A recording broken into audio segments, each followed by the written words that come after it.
you've got the higher your level is, and so on and so forth. So you see we've got a 74% chance, and that's a pretty good chance for a merchant.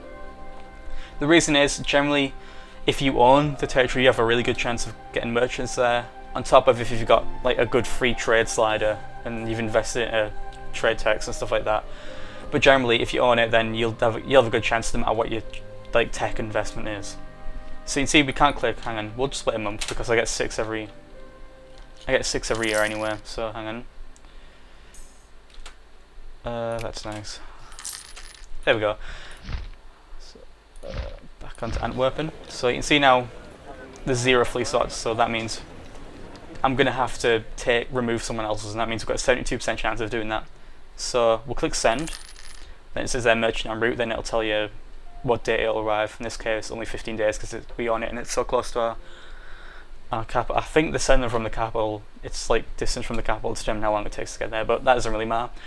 And also you can see here auto send priority, and that means you got 3 levels of priority. So you can have like one where you want to send them, and then a second best, and then a third best if you can't send them to the ones above.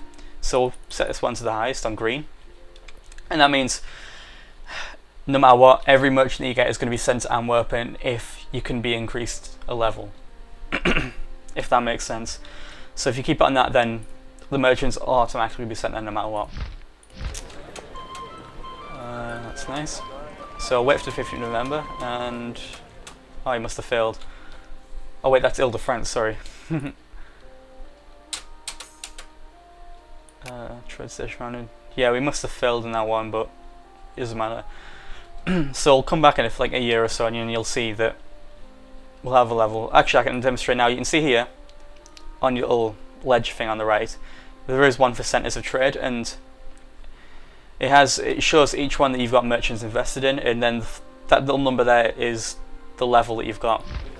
So you see there we're level 4. Then you see out the total value of trade, we get 25 of that as an income. So you see it's a pretty, if you focus heavily on trade, you can get a really, really nice income from it. Especially if you're like a nation like the Hansa, which is a merchant republic. I think, yeah, it's a merchant republic, and they own like the most valuable region in the entire world. So, you know, they get probably the majority of their income just from trade alone, never mind your taxes and other things. So you can see, like, because we don't own Lubeck, we have a smaller chance, only a 45% chance, which isn't as good. And you can see for Paris, we've got a 91% chance, which is even good, but unfortunately these aren't worth as much money as Lubeck is, which is a ridiculous amount of money. I can't remember last time I've seen it that high. There are a few more advanced concepts with trade, like you can join, because the Hansa, because they're such a powerful trading nation, they have their own trade league. So you can see we're already part of trade league, so we can only leave it. But when you join the trade league, it means that your merchants won't compete with every other merchants in that trade league. So that's kind of a cool thing. It means like everyone will get a certain amount of money, but you can't. It's hard to get a monopoly when you're in a trade league. But trade leagues have much better benefits. Like every time you see that trade station open thing, which gives you income in certain territories, that's cost you part of the trade league. So generally, it's always worth it to be in a trade league, be it the Hansa trade league or the Venetian trade league or whatever. So yeah, I think that covers everything you need to know about merchants. If you've got the money, then yeah, go for it. Spend some money on it. Rename the colonies. Good idea. Oh, I'm so thirsty actually. All that talking has really made my throat dry, but never mind. I think, yeah, our truce has ended, but we still don't have a Casus Belli. And I don't really know how to get like a good way of getting one. There's nothing we can do with spies. Send a warning, but generally that doesn't mean much. Actually, a good way of doing it is to, other than a war, a good way to get an easy Casus Belli is if you look at the nation and then you see they're at war with a certain nation. If you ally with the nation that they're all at war with, you'll get a Casus Belli on Castile. Say if Castile were at war with Portugal, if we were allied with Portugal, or we allied while they're at war, we'll get like you know, you can intervene because of an alliance, because of Belli, which is it's not the best one, but at least it is something. It's better than losing two stability every point. So yeah, I think that's enough explaining. So yeah, we won't be able to attack Castile right now. We might just have to wait around for a bit, which is a bit annoying. But I don't really want to lose 2 stability. It's kind of a big hit.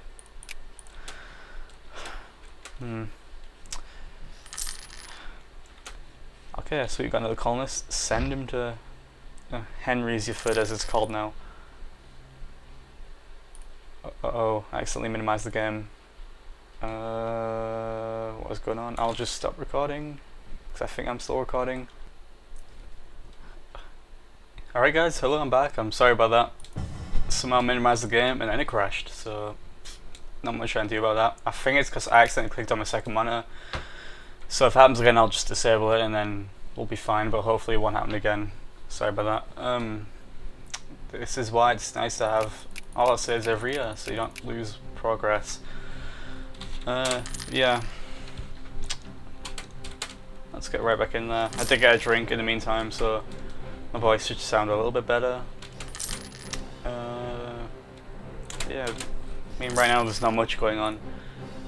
Seems to be a theme in this Let's Play, unfortunately.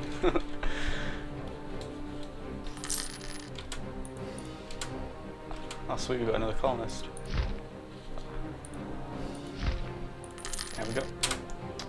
It's probably going to be a while before I manage to colonize the rest of Greenland. Oh sweet, a Casus Belli to actually do something. Broader friction against Savoy. Conquest of Provence and Cuneo. I'd really like Provence. That's a powerful territory. And Cuneo I couldn't care less about. It's kind of rich as well. Not quite. If I declare war on them, they are part of the Empire and Bohemia will protect them. They'll be more my Switzerland. They're out of Austria as well. I wonder what I should do there. Actually, if you look at Austria's army count, I'm pretty sure it's pretty high. Yeah, 40,000. I don't think I'm gonna intervene in that because if I declare war and then Austria joins, Switzerland will join as well, and then Austria can just climb. Oh, it's my phone, no! I'm sorry about that. It's the worst ringtone ever. But yeah, if I declare war and then Switzerland and then Austria joins, then Bohemia joins, they can just walk through their territory in one big conga line right into mine. And I don't think I have the troop count really to stop that many armies. So it'd be nice to declare war on them, but not right now. And unfortunately, Spain isn't at war with anyone, and I can't declare war on them either. So, sweet. Actually, let's get him exploring, because there's not much else he can do right now. And I may as well get all the American, like, coastline territories that I can get explored as possible. Alright, I died. That's a shame. This guy will have to do for now. I could probably spend and get like maybe a 3-star guy, but you know, right now that's not worth it. Actually, I've got 5 magistrates. Let's get some culture tradition. Yeah. Okay, now we're on 74%, so I generally wait till 100% before I buy, guys. So then you know you're getting like 5-star. Sweet, even more culture tradition. So then you're getting 5-star or like somewhere close to 5-star, like 5 or 6-star. So put him on patrol desk so he gets to that territory, whatever it is.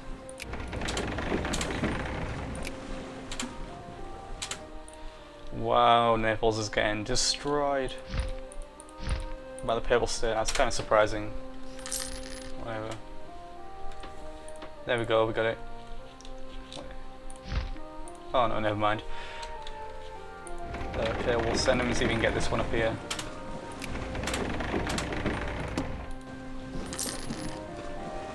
Oh, sweet, you did. And then one's down here, actually.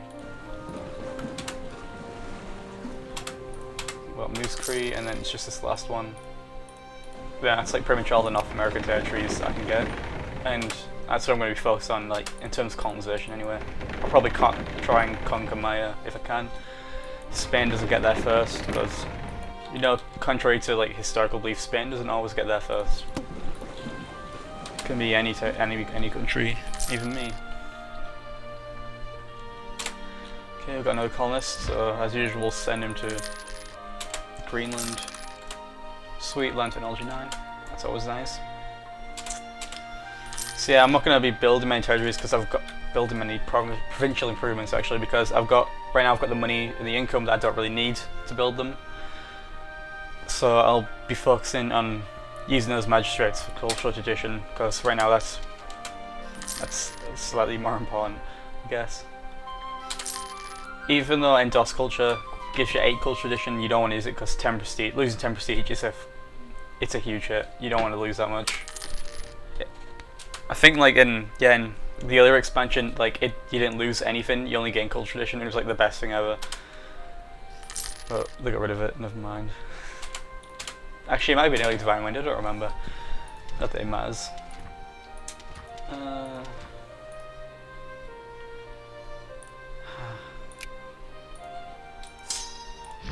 really like to declare. I might just declare one and take the stability hit.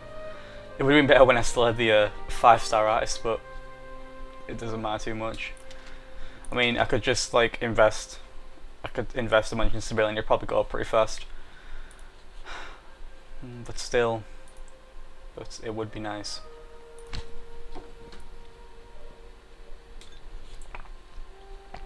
I can't believe I just spilled my drink. Never mind. Yeah.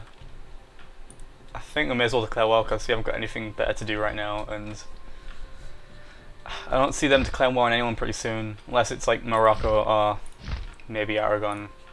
I'm surprised they haven't declared war on Morocco more often, because usually Spain usually gets a good chunk of North Africa, but not this game.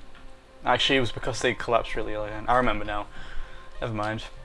So yeah, we'll drop down a save and we will declare war on them and just take the stability hit, because right now I can, and I've got nothing better to do than declare war on Spain. Declare war. Who will join me?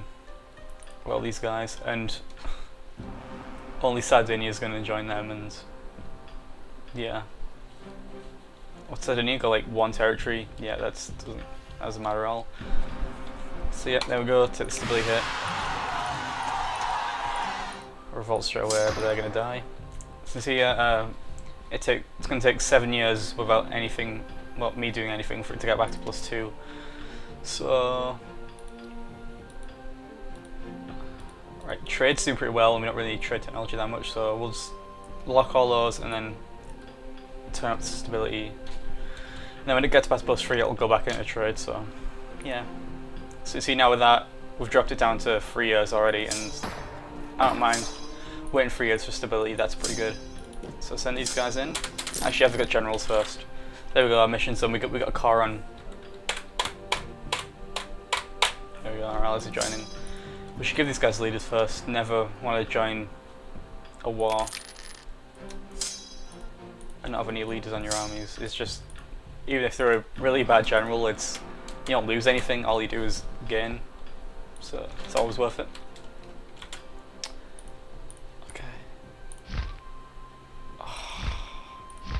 Can't believe I thought these guys were my vassals. I'll wait the eye, it doesn't matter, I'll take it anyway. Sorry, I got angry for no reason.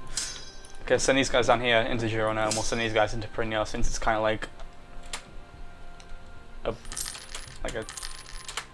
a choke point. I don't know why we were so hard to find that word.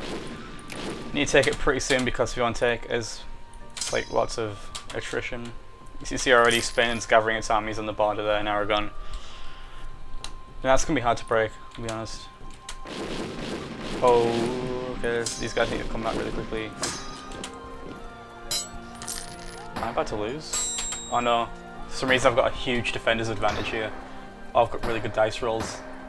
Yeah, look, terrain -5, crossing -1. That must be in a really good battlefield, so you can see they're losing way more troops than they should. There you go, see, we lost 700 and 200 cavalry, and they lost 2,000 and 5,000 cavalry. Holy shit. But we can't really pursue them right now because, so you guys stay here. Can't pursue them because if we do pursue them, then they'll have the defensive advantage as well as the numerical advantage, and that won't go well at all. Send these guys across here. I'll take a drink.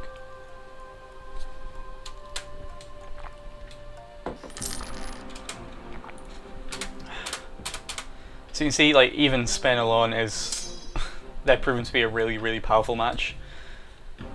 As you can see, even with like pretty much all my allies, like all our vassals' armies and my armies put together, the start numbers by like 5,000 men. So